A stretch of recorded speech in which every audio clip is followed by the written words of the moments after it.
ತುಂಬಾ ಕಷ್ಟದಲ್ಲಿದ್ದಾಗ ನಮಗೆ ಸಹಾಯ ಮಾಡಿದವ್ರನ್ನ ಯಾವತ್ತೂ ಮರಿಬಾರ್ದು ಕಣ್ರಿ. ಹಾಗೇನಾದ್ರೂ ಮರ್ತೋದ್ರೆ ನಮ್ಮ ಆತ್ಮಸಾಕ್ಷಿ ಒಪ್ಪುತ್ತಾ? ಖಂಡಿತ ಇಲ್ಲ. ಇದಕ್ಕೆ ಉದಾಹರಣೆ ಅಂತಂದ್ರೆ ಯುದ್ಧದ ಭೀಕರ ಸಮಯದಲ್ಲಿ ನಾವು ಸಹಾಯ ಮಾಡ್ತೀವಿ ಅಂತ ಅದೊಂದು ದೇಶ ಕೈಚಾಚಿತ್ತು. ಕಷ್ಟದ ಸಮಯದಲ್ಲಿ ಸಹಾಯ ಮಾಡಿದ ಆ ದೇಶದ ಹೆಸರನ್ನೇ ಈ ದಂಪತಿ ತಮ್ಮ ಮುದ್ದಾದ ಮಗುವಿಗೆ ನಾಮಕರಣ ಮಾಡಿದ್ದಾರೆ. ಹಾಗಾದ್ರೆ ಯಾವುದು ಆ ದೇಶ? ಆ ದೇಶ ಮಾಡಿದ ಸಹಾಯ ಏನು ಅಂತ ಹೇಳ್ತೀನಿ. ನಾನು ದಿವ್ಯಲತಾ. ಎಸ್, ಗಾಜಾಪಟ್ಟಿ ವಿಶ್ವದ ಮೂಲೆ ಮೂಲೆಯಲ್ಲೂ ಚರ್ಚೆಯಲ್ಲಿರೋ ಪ್ರದೇಶ. ಅಲ್ಲಿನ ಜನರ ಸ್ಥಿತಿ ಹೇಗಿದೆ ಅಂತಂದ್ರೆ ಇಡೀ ಪ್ರಪಂಚವೇ ಗಾಜಾ ನಿವಾಸಿಗಳನ್ನ ನೆನೆದು ಮರುಗ್ತಾ ಇದೆ. ಹಮಾಸ್ ಮೇಲಿನ ಸಿಟ್ಟಿಗೆ ಇಸ್ರೇಲ್ ಘೋರವಾಗಿ ದಾಳಿ ಮಾಡ್ತಾನೆ ಇದೆ. ಈ ಮಧ್ಯೆ ಗಾಜಾದಲ್ಲಿ ಒಂದು ಕರುಣಾಜನಕ ಘಟನೆ ನಡೆದಿದೆ.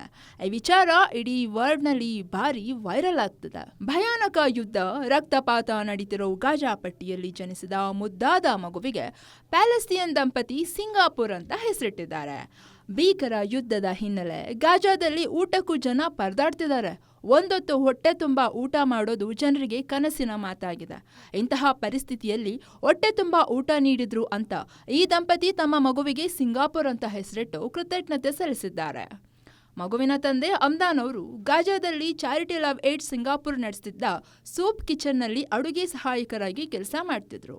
ಅಮ್ದಾನ್ ಪತ್ನಿ ಗರ್ಭಿಣಿ ಅನ್ನೋ ವಿಚಾರ ತಿಳಿದ ಈ ಸಂಸ್ಥೆ ಹೊಟ್ಟೆ ತುಂಬ ಊಟ ನೀಡಿದೆ. ಇದೊಂದೇ ರೀಸನ್ ಕಣ್ರಿ, ಕಷ್ಟದ ಸಮಯದಲ್ಲಿ ತಮಗೆ ಸಹಾಯ ಮಾಡಿದ್ದು ಚಾರಿಟಿ ಲವ್ ಏಡ್ ಸಿಂಗಾಪುರ್ ಸಂಸ್ಥೆ. ಅದೊಂದು ಕೆಟ್ಟ ಪರಿಸ್ಥಿತಿಯಲ್ಲಿ ನನ್ನ ಮಗಳು ಜನ್ಮ ತಾಳುತ್ತಾಳೆ ಅಂತ ಅನ್ಕೊಂಡೇ ಇರಲಿಲ್ಲ. ಹೀನಾಯ ಸ್ಥಿತಿಯಲ್ಲಿದ್ದ ನಮ್ಮನ್ನ ಚಾರಿಟಿ ಲವ್ ಏಡ್ ಸಿಂಗಾಪುರ್ ತಂಡ ಕಾಪಾಡಿದೆ. ಆ ಕಾರಣಕ್ಕೆ ನನ್ನ ಮಗಳಿಗೆ ಸಿಂಗಾಪುರ್ ಅಂತ ಹೆಸರಿಟ್ಟಿದ್ದೇನೆ ಅಂತ ಅಮ್ದಾನ್ ಭಾವುಕರಾಗಿದ್ದಾರೆ.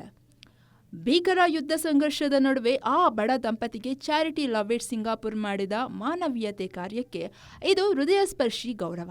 ಪ್ಯಾಲೆಸ್ತೀನ್ ಮಗುವಿಗೆ ಸಿಂಗಾಪುರ್ ಅಂತ ಹೆಸರಿಟ್ಟಿರೋದು ಇದೇ ಮೊದಲು ಅಂತ ಹೇಳಲಾಗ್ತದೆ. ಅದೊಂದು ಸಣ್ಣ ಸಹಾಯ ಇಡೀ ಕುಟುಂಬವನ್ನೇ ಕಾಪಾಡಿದೆ. ನೋಡ್ತಾರಿ ಗ್ಯಾರಂಟಿ ನ್ಯೂಸ್, ಸುದ್ದಿ ಖಚಿತ, ನ್ಯಾಯ ನಿಶ್ಚಿತ.